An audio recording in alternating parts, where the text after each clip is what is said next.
যে এই সিন্ডিকেট কোনো ধরনের সুযোগ সুবিধা বা যারা পূর্ববর্তী সময় সুবিধাভোগী যারা ছিল, পুরো বন্দর যারা নিয়ন্ত্রণ করতো, টাকা না হলে যারা মাল খালাস করতো না, বিভিন্নভাবে সিন্ডিকেট করে যেটা আটকে রাখতো মাসের পর মাস, এখন তারা এই গভর্নমেন্টকে বিভিন্নভাবে জর্জরিত করে কিন্তু এই বিষয়গুলো বারবার সামনে নিয়ে আসছে। প্রিভিয়াস গভর্নমেন্ট থাকার সময় মেট্রো রেল থেকে শুরু করে বড় বড় চুক্তিগুলো কিন্তু হয়েছে এবং কার্যক্রমগুলো কিন্তু সম্পন্ন হয়েছে।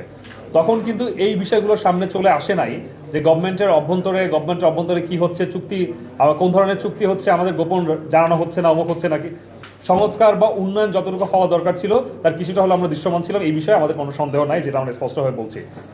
মূলত এই গভর্নমেন্ট আসার পরে পরবর্তী সময় থেকে একটা মহল উঠে পড়ে লেগেছে এবং তার সাথে যারা কোনো ধরনের সুযোগ সুবিধা করতে পারছে না, যে এই সিন্ডিকেট কোনো ধরনের সুযোগ সুবিধা বা যারা পূর্ববর্তী সময় সুবিধাভোগী যারা ছিল, পুরো বন্দর যারা নিয়ন্ত্রণ করতো, টাকা না হলে যারা মাল খালাস করতো না, বিভিন্নভাবে সিন্ডিকেট করে যেটা আটকে রাখতো মাসের পর মাস, এই বিষয়গুলো কিন্তু এখন তারা এই গভর্নমেন্টকে বিভিন্নভাবে প্রশ্ন জর্জরিত করে কিন্তু এই বিষয়গুলো বারবার সামনে নিয়ে আসছে। আপনি যে প্রশ্নই করেন ঘুরে ফিরে কিন্তু একটা জায়গায় আসছে, এই সরকারের ম্যান্ডেট নিয়ে। কোন ম্যান্ডেট নিয়ে? এখানে শুধু যে সিন্ডিকেট ভাঙার জন্য অলরেডি কিন্তু কাজ চলছে।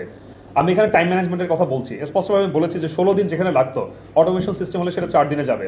এই বিষয়টি কি আপনি এখন এখানে এই আমার যে বর্তমানে এক্সিস্টিং যে এখানে প্রসেস আছে সেখানে কি আপনি ইনস্টলমেন্ট করতে পারবেন? অবশ্যই না। আপনার এখানে দক্ষ শ্রমিক লাগবে। এই বিষয়টি ম্যানেজমেন্ট করার জন্য হলে আপনার এখানে দক্ষ শ্রমিক এবং আপনার এখানে দক্ষ জনবল দরকার হবে, কারণ আদারওয়াইজ এদেরকে তো আগে ট্রেনিং করতে হবে। আমি এটা স্পষ্টভাবে বলেছি, এই ট্রেন্ড আপ হওয়ার প্রসেস পর্যন্ত আমাদের অপেক্ষা করতে হবে। আদারওয়াইজ পর্যন্ত আপনি তো আগেই তো জাজমেন্ট দিয়ে ফেলতে পারবেন না। এই অন্তর্বর্তীকালীন সরকার আসার পর আমাদের অনেক ধরনের, আমি জানি অন্তর্বর্তীকালীন সরকারের সব বিষয়গুলো আমি এগ্রি করতে পারছি না। ইভেন আমাদের যারা জুলাই যোদ্ধা বা আমাদের যারা বৈষম্য বিরোধী ছাত্র আন্দোলনের নেতৃত্ব যারা আমরা ছিলাম, তাদের অনেক বিষয়ে ডিসএগ্রিমেন্ট থাকতে পারে, কিন্তু এই বিষয়টিকে যেইভাবে বারবার উল্লেখ করে সামনে নিয়ে আসা হচ্ছে, তাহলে তো আমি বলতে পারি প্রিভিয়াস কোনো চুক্তি আমি করতে পারবো না।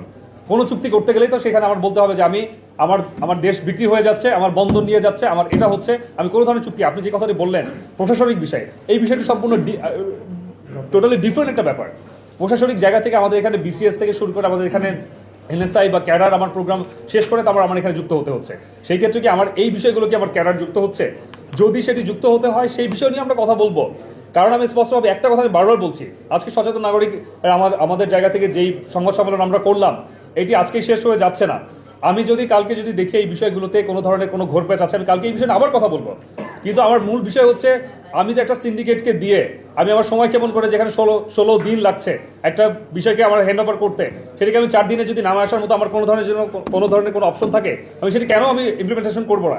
এটাতে সংস্কারের ধারা ছিল, আমরা তো এই বিষয়গুলো চাচ্ছিলাম। আমি আমলাতান্ত্রিক জটিলতার কথা বারবার বলছি। একটা ফাইল মাসের পর মাস, বছর পর বছর ঘুরতে থাকে।